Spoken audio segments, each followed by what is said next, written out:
నమస్తే, welcome to hit TV. ఈ రోజు మనతో పాటు ప్రముఖ సోషల్ యాక్టివిస్ట్ కృష్ణకుమారి గారు ఉన్నారు. వారితో మాట్లాడి మరిన్ని విషయాలు డీప్ గా తెలుసుకునే ప్రయత్నం చేద్దాం. నమస్తే మేడం. నమస్తే మేడం, ఇప్పుడు ఎట్టకేలకు కవితక్క పార్టీ పెడుతుంది అని పెట్టేశారు.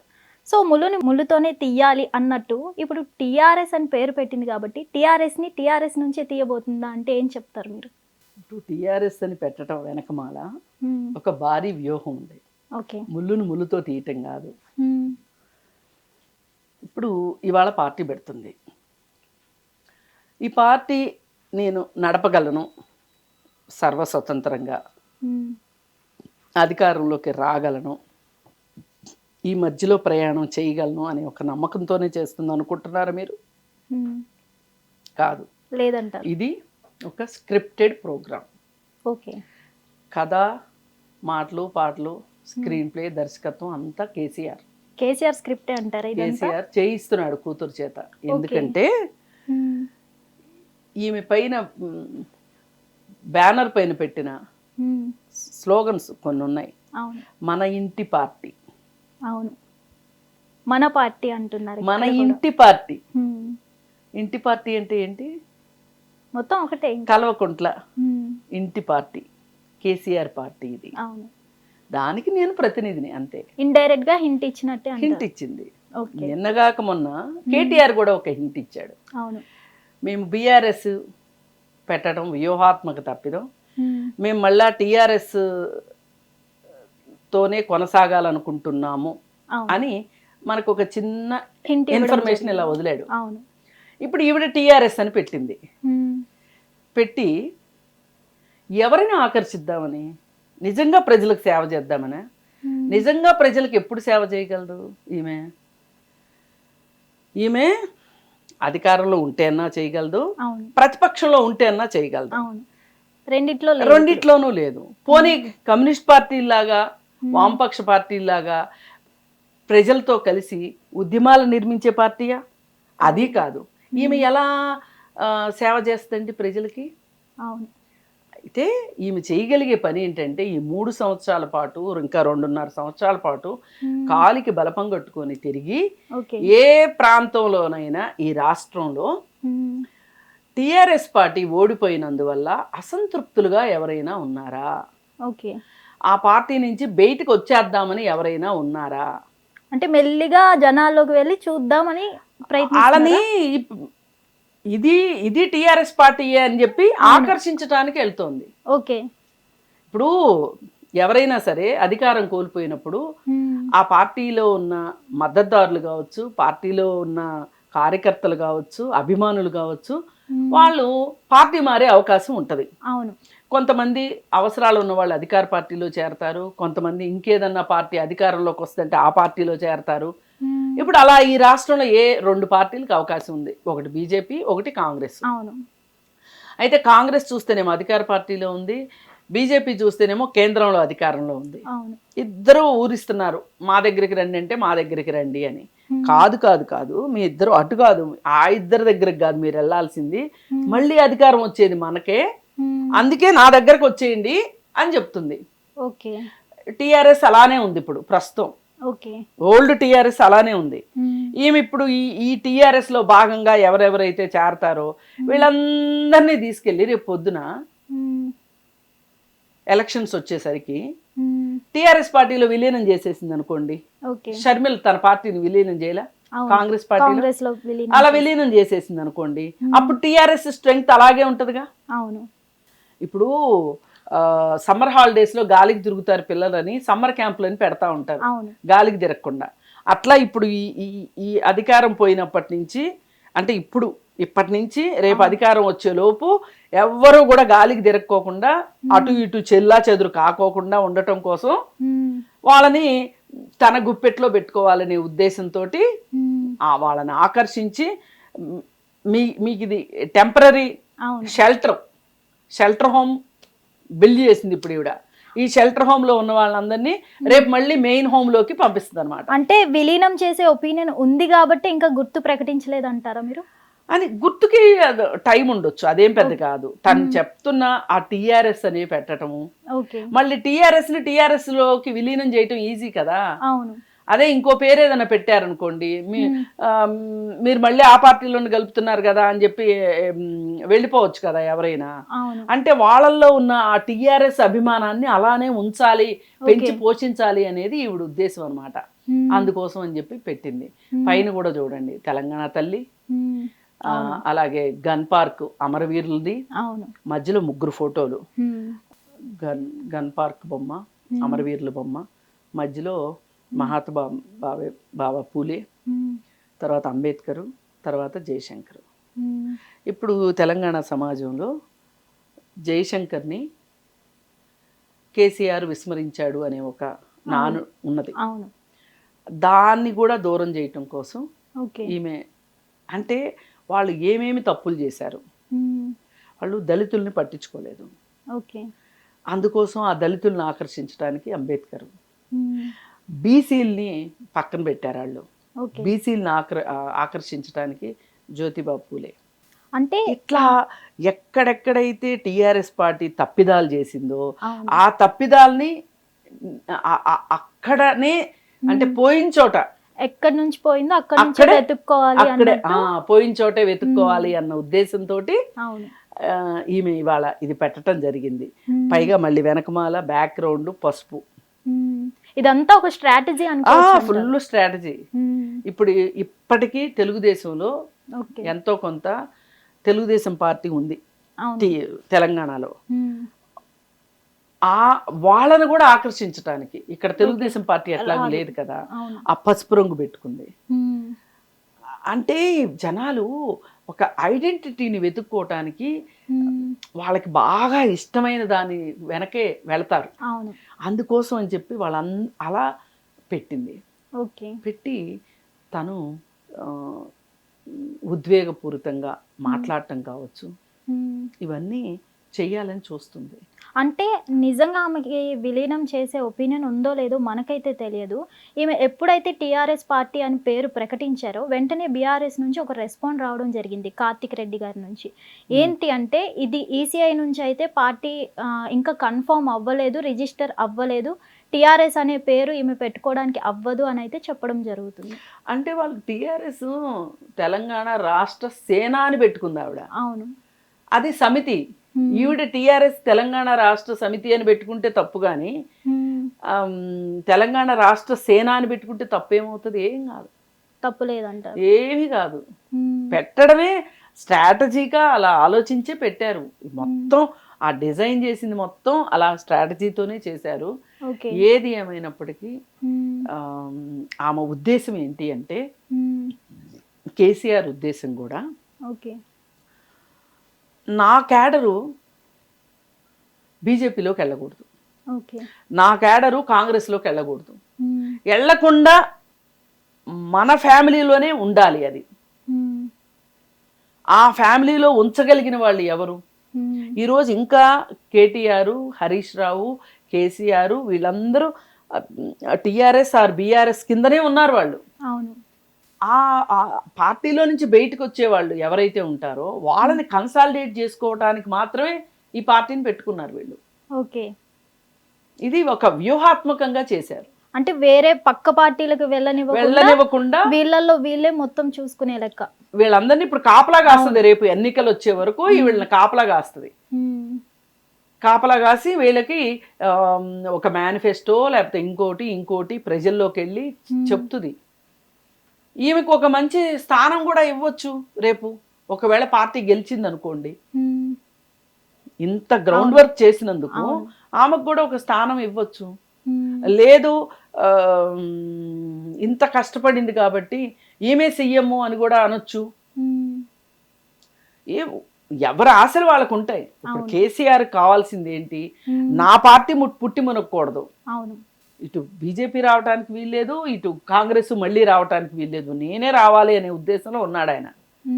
అందుకోసం ఏంటి అంటే దానికోసం ఇది ఒక పథక రచన. ఇప్పుడు పాత నమూనాలు, పాత ఫార్ములాలు అన్నీ పక్కన పెట్టేసేసి, ఇప్పుడు జనాలకు కూడా ఎలా ఉంటుందంటే కొత్తకు వింత పాతకు రోత అన్నట్టు ఉంటుంది. ఆ ఉద్దేశంతో మళ్ళీ రేపు పొద్దున వీళ్ళందరూ మేము టీఆర్ఎస్లోనే ఉండాలి అనే ఒక భ్రమను వీళ్ళకి ఈ లోపు కల్పిస్తారనమాట. మేడం ఇప్పుడు ఈమె సింగిల్ గా కనుక నిజంగా ఈ పార్టీ పెట్టుంటే టిఆర్ఎస్ అని, ఇప్పుడు ఏ పార్టీకి ఈమె వల్ల నష్టం అంటారు? బీఆర్ఎస్ కి నష్టం అంటారా, కాంగ్రెస్ కి నష్టం అంటారా? బీఆర్ఎస్కి ఈమె సొంతగా పెట్టే అవకాశమే లేదండి. మ్మ్. ఇప్పుడు ఈమె సొంతగా పెట్టాలి అనుకుంటే ఇవాళ ఒక పార్టీ పెట్టి ఆ పార్టీ మనుగడ సాధించి ఎలక్షన్ వరకు నిలబెట్టుకోవటము, ఎలక్షన్లో పోటీ చేయటము, గెలవటము, అధికారంలోకి రావటము అనే ఈ ఒక పెద్ద ప్రయాణం ఏదైతే ఉందో అది అంత ఈజీ అయింది కాదు. ఓకే. కేసీఆర్ చెప్పారు కదా ఒకసారి, మ్మ్. పార్టీ పెట్టమంటే పాన్ డబ్బా పెట్టినంత ఈజీ కాదని. అందుకని మరి ఇంత తెలిసే ఆమె పార్టీ పెడుతుందా? మ్మ్. పైగా ఈవిడికి ఎక్కడ ఎన్ని డబ్బులు, ఎంత వెదజల్లుతున్నారు, ఎన్ని హైదరాబాద్ మొత్తం పోస్టర్ల మయమైపోయింది. ఏ మూల చూసినా ఎక్కడ చూసినా బ్యానర్లు కటౌట్లు, పేపర్ల నిండా అడ్వర్టైజ్మెంట్లు, మ్మ్. వాట్ నాట్ అండి. ఇంత ఎట్లా చేయగలుగుతున్నారు? ఇంత ఎట్లా చేయగలుగుతుంది? మ్మ్. అందుకని ఖచ్చితంగా దీని వెనక కేసీఆరే ఉన్నాడు. మ్మ్. ఇదంతా కూడా ఇప్పుడు కవిత అనే ఒక కొత్త సీసాలోకి మ్మ్. పాత టిఆర్ఎస్ పార్టీలో వాళ్ళే, అంటే కొత్త సీసాలో పాత సారా, సారా. అంతే సింపుల్గా. మ్మ్. అది అంతే. వేరే ఏమీ కాదు. కాంగ్రెస్లోకి ఎక్కడ వెళ్ళిపోతారో, బీజేపీలోకి ఎక్కడ వెళ్ళిపోతారో అనే ఒక భయంతో ఇప్పుడు నిజంగా 5 సంవత్సరాలు మ్మ్. అధికారం లేకపోతే మ్మ్. ఒక ప్రాంతీయ పార్టీ బతికి పెట్టగలగటం అంత ఈజీ కాదు. ఓకే. అంటే మేడం కొంతమంది ఇదంతా దీని వెనుక కేసీఆర్ ఉన్నారు అంటున్నారు, కొంతమంది బ్యాక్ అండ్ కాంగ్రెస్ నడిపిస్తుంది అని చెప్తున్నారు. దీని వెనుక ఎంత నిజం ఉందంటారు? అది మనం కరెక్ట్గా చెప్పలేము. ఓకే. ఎందుకంటే మనకి ఇన్ని రుజువులు సాక్ష్యాలు ఉన్నాయి కాబట్టి అవును. మన ఇంటి పార్టీ అని అవును. ఇలా చెప్తుంది. మ్మ్. ఆ బొమ్మలు పెట్టుకోవటం కానీ ఏదైనా కానీ దానికి సూచించేలా ఉంది. అవును. కానీ కాంగ్రెస్సే పెట్టి నడిపిస్తుంది అనే బదులు మ్మ్. అసలు ఇంత డబ్బు కాంగ్రెస్సే పెట్టేటట్లయితే మ్మ్. వాళ్ళ కార్యకర్తల మీద ఈ ఖర్చు అంతా పెట్టి వాళ్ళే వాళ్ళ కార్యకర్తల్ని, వాళ్ళ నాయకుల్ని తయారు చేసుకుంటారు కదా. అవును. అందుకని మ్మ్. ఎవరో కవిత చేతిలో పెట్టి కవిత మళ్ళీ రిటర్న్ మనకి చేస్తుంది అనే గ్యారంటీ కూడా లేదు. మ్మ్. అసలు కవిత వెనకంతా రేవంత్ రెడ్డి ఉన్నాడు అన్నారు మొన్నటి అవును. వరకు, అవును. చాలా మంది అన్నారు. కానీ కాదు, ఇది ఒక డే 1 నుంచి ఇది ఒక పొలిటికల్ డ్రామా అని చెప్పి, ఫ్యామిలీ డ్రామా అని చెప్పి, కుటుంబ కథా చిత్రం అని చెప్పి నేను చెప్తూనే ఉన్నాను. అన్నట్లుగానే ఈవిడ చూస్తే మనకి ఈవిడ పోకడలన్నీ చూస్తే అట్లా. ఇప్పుడు ఈమె టిఆర్ఎస్ పెట్టినా కూడా తెలంగాణ రేవంత్ సేన అంటున్నారు కానీ ఎక్కడ రాష్ట్ర సేన అనట్లేదు మేడం. ఇది టిఆర్ఎస్ పార్టీ పేరు ప్రకటించినప్పటి నుంచి ఏమంటారు మరి? చూడాలి మనము ఇప్పుడు టిఆర్ఎస్ చుట్టూ మాట్లాడినంత ఈజీగా కాంగ్రెస్ వైపు మాట్లాడలేము. నేను అదే చెప్తున్నా, ఇంత వ్యూహం ఇక్కడ పన్నే బదులు తన సొంత పార్టీలోనే వ్యూహం పన్నుకున్నాడు అనుకోండి, సొంత పార్టీనే విస్తరించుకున్నాడు అనుకోండి, అది ఎప్పుడైనా తనదు కదా. అవును. ఇప్పుడు రేపొద్దున ఈమె హ్యాండ్ ఇవ్వదని గ్యారంటీ ఏంటి? ఇప్పుడు సొంత అన్నకి తండ్రికి హ్యాండ్ ఇచ్చి బయటకు వచ్చినావిడ రేవంత్ రెడ్డికి ఎందుకు ఇవ్వదండి హ్యాండ్? అందుకని రేవంత్ రెడ్డి అంత తెలివి తక్కువడేం కాదు. పైగా ఆ కుటుంబంలో ఇంకొకళ్ళని అయితే నమ్మడం. సో ఈమె కొన్ని సెంటిమెంట్ డైలాగ్స్ కూడా వాడడం జరుగుతుంది. అదేంటంటే అమ్మ జేబు చూడదు ఎప్పుడు కడుపు చూస్తుందని, ఈమె మరో జయలలిత అవ్వాలని ఇలాంటి డైలాగ్స్ వాడుతుంది అనిపిస్తుంది మ్యామ్, నిజమేనా? ఇప్పుడు అది ఒక ఇంట్లో సామెత. అవును. భార్య జేబు చూస్తుంది, తల్లి కడుపు చూస్తుంది అనేది ఒక సామెత. సరే, ఈమె ప్రజల దగ్గర నుంచే ఈమె ప్రజలందరికీ ఒక తల్లిలాగా మారి కడుపు చూస్తుంది అనే అనుకుందాం. ఖాళీ జేబుల్లో ఎతికి ఏం చేస్తుంది? అవును. అసలు ఎవరి జేబులు నిండుకున్నాయి? ఇప్పుడు ప్రజలు అంత హ్యాపీగా ఉన్నారా? వీళ్ళు గ్యాస్ అయిపోతే గ్యాస్ వస్తుందో రాదో అనే ఒక భయం. అవును. పెట్రోల్ బంకుల్లో పెట్రోల్ ఎంతసేపు ఉంటుందో తెలియని భయం. రేషన్ షాప్లో రేషన్ దొరుకుద్దో లేదో అని భయం. కూరగాయల రేట్లు పెరిగిపోయి, పప్పు ధాన్యాల రేట్లు పెరిగిపోయి, నూనెల రేట్లు పెరిగిపోయి ఇవాళ ప్రపంచం అంతా అస్తవ్యస్తంగా ఉంది. దానికి హైదరాబాద్ ఏం అతీతం కాదు. ఇవాళ 15,000 నుంచి 20,000 రూపాయలు జీతాలు వచ్చే జీతగాళ్ళు ఎవరైతే ఉన్నారో, ఈ జీతం మనకు ఖచ్చితంగా ఫస్ట్ తారీఖు వస్తుంది అనే ఒక నమ్మకం ఎంతమందికి ఉందో చెప్పండి. నెలాఖరులో ఆఖరి వారం మీరు ఫస్ట్ నుంచి ఉద్యోగానికి రావక్కర్లేదు అని ఏ ఆఫీస్లో అయినా చెప్పే అవకాశం ఉంది ఇవాళ. ఇప్పుడు ఢిల్లీ లాంటి చోట చాలా ప్రదర్శనలు జరుగుతున్నాయి. ఉద్యోగస్తులే వాళ్ళు, నిరుద్యోగులు కూడా కాదు. వాళ్ళ జీతం 10,000 12,000, వాళ్ళతోటి 10 గంటలు పని చేయించుకుంటున్నారు. వాళ్ళు ఏమడుగుతున్నారు? 22,000 జీతం కావాలి మాకు అని అడుగుతున్నారు. నిజంగా మాట్లాడుకుందాం, ఒక ఇంట్లో ఒక మనిషే పనిచేస్తున్నాడు అనుకుందాం, 12,000 తోటి ఆ ఇల్లు ఎట్లా గడుస్తుంది ఇవాళ పెరిగిన రేట్లకి? కష్టం. కనీసం 20,000. ఒక యువకుడు బతకటానికి 12,000 అంటే పనికి రావచ్చు, కానీ యువకుడికి ఏం బాధ్యతలు ఉండవా? ఆ తల్లి ఎదురు చూస్తూ ఉండదా? నా కొడుకు ఎప్పుడు పెద్దవాడవుతాడు, ఇంటిని కొంచెం ఆదుకుంటాడు అని ఆ తల్లి ఎదురు చూస్తుంది కదా. వాడి 12,000 తోటి, ఒకవేళ వాడు వేరే దేశం వేరే రాష్ట్రం వాడు అనుకోండి, అక్కడ ఉండి అక్కడ తిని ఎంతో కొంత ఇంటికి పంపించాల్సిన బాధ్యత ఉంటుంది. ఆ కార్మికులు ఇవాళ హలో లక్షణ అని చెప్పి ఢిల్లీ వీధుల్లో ప్రదర్శనలు చేస్తున్నారు. అవి కాస్త హింసాత్మకం కూడా అవుతున్నాయి. దానికి అతీతం ఏం కాదు మన హైదరాబాద్, అది ఎక్కడో ఢిల్లీలో జరిగింది అనుకోవటానికి లేదు, ఇక్కడ కూడా ఆ పరిస్థితులు ఉన్నాయి. మరి ఇలాంటి పరిస్థితుల్లో జేబులు చూడగలిగే పరిస్థితి ఎక్కడ ఉంటుంది చెప్పండి? ఏ తెలివి తక్కువ వాళ్ళు కూడా ఒక అడుక్కు తినేవాడి జేబులో చేయి పెట్టరు దొంగతనం కోసం, ఉన్న వాళ్ళ దగ్గరే. అందుకని ఈమె ప్రజారంజకంగా ఉండటం కోసం క్యాచీగా ఉండే డైలాగులు మాట్లాడొచ్చు. నేను ఇంకో జయలలితలని ఆవిడ అనుకోవచ్చు. ఆవిడ కట్టుబొట్టు మారాయి, ఒక సింప్లిసిటీ అన్నీ వచ్చినాయి. ఇవన్నీ కూడా తాత్కాలికమే. ఇవి ప్రజల దృష్టిని ఆకర్షించడానికే. ఆమె ఆహార్యం మారింది కూడా ప్రజల దృష్టిని ఆకర్షించడానికే, అంతేగాని అంతే. ఆమె ఒకప్పుడు ఎలాంటి ఖరీదైన బట్టలు కట్టింది, ఎంతంత నగలు వేసుకుంది, డైమండ్స్ వేసుకుంది, వాచ్లు వాడింది. అదేమంటే 25 లక్షల వాచ్ ఎక్కడదండి మీకు? 25 లక్షలు మేము కొనుక్కోకూడదు, ఆ డబ్బులుంటే ఎవరైనా కొనుక్కోవచ్చు అంతే. అవునా? మరి అలాంటి మనిషి ఈవేళ ఇంత సింపుల్గా బయటకు వచ్చి మట్టి గాజులు వేసుకొని ముడి పెట్టుకొని నేత చీరలు కట్టుకున్నంత మాత్రాన నాకు ఈవిని చూస్తుంటే ఆ బీజేపీ మాధవీలతే గుర్తొస్తుంది.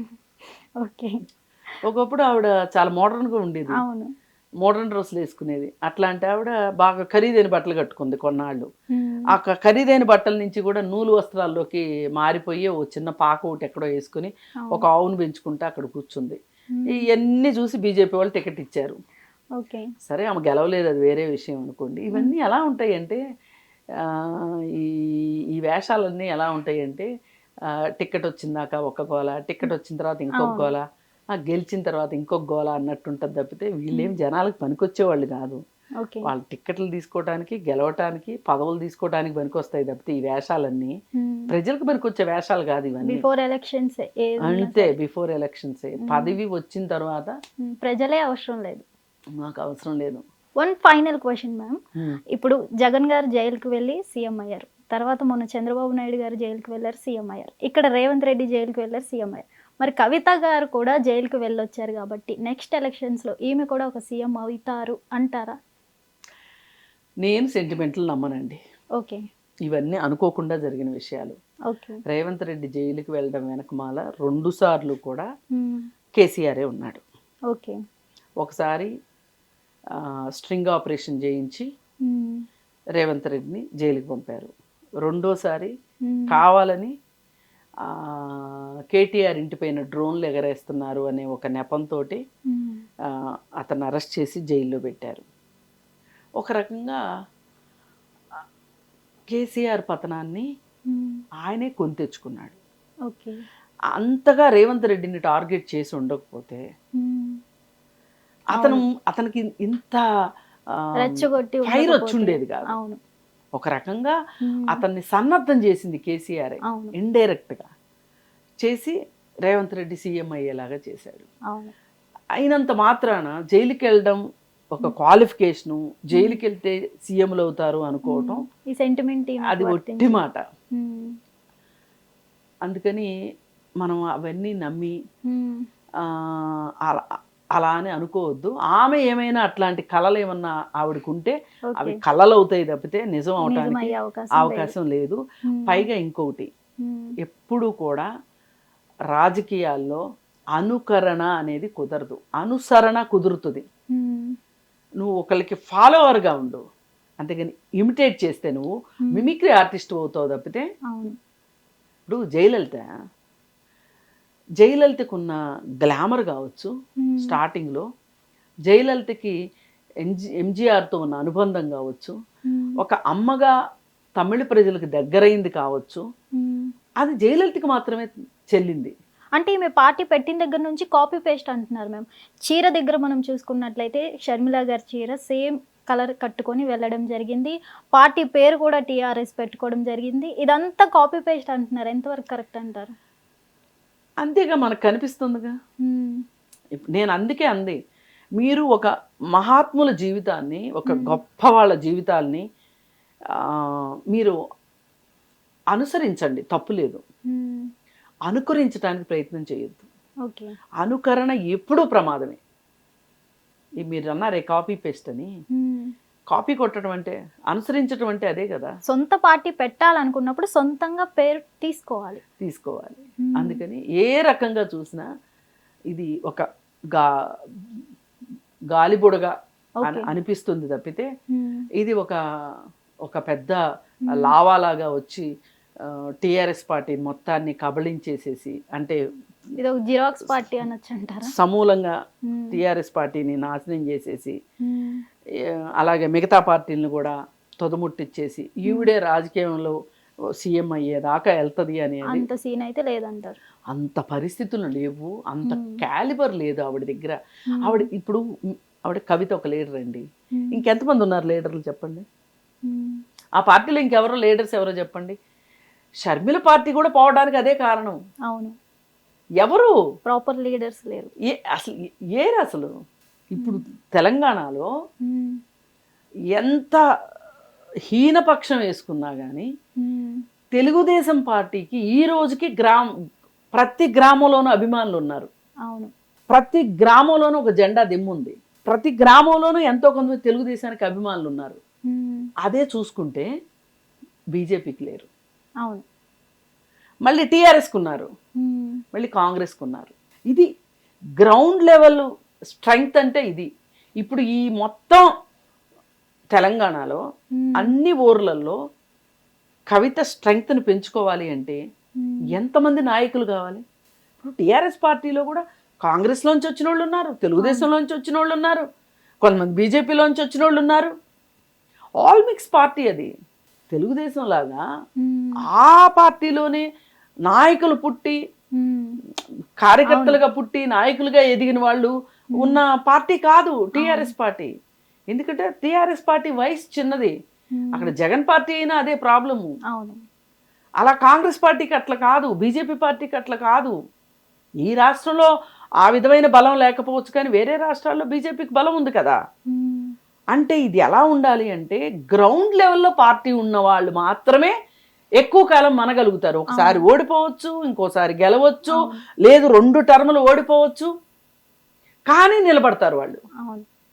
ఇప్పుడు ఉమ్మడి ఆంధ్రప్రదేశ్లో 2014లో గెలవలేదు, 2019లో గెలవలేదు, కానీ 2024లో గెలిచారు కదా. అట్లా ఒక 2 టర్ములు గెలవకపోయినా 3వ టర్మ్ అయినా అవకాశం వస్తుంది. అవి పాతుకుపోయిన పార్టీలు, పైగా జాతీయ పార్టీలు. అందుకోసం ఏంటంటే ఇంతమందిని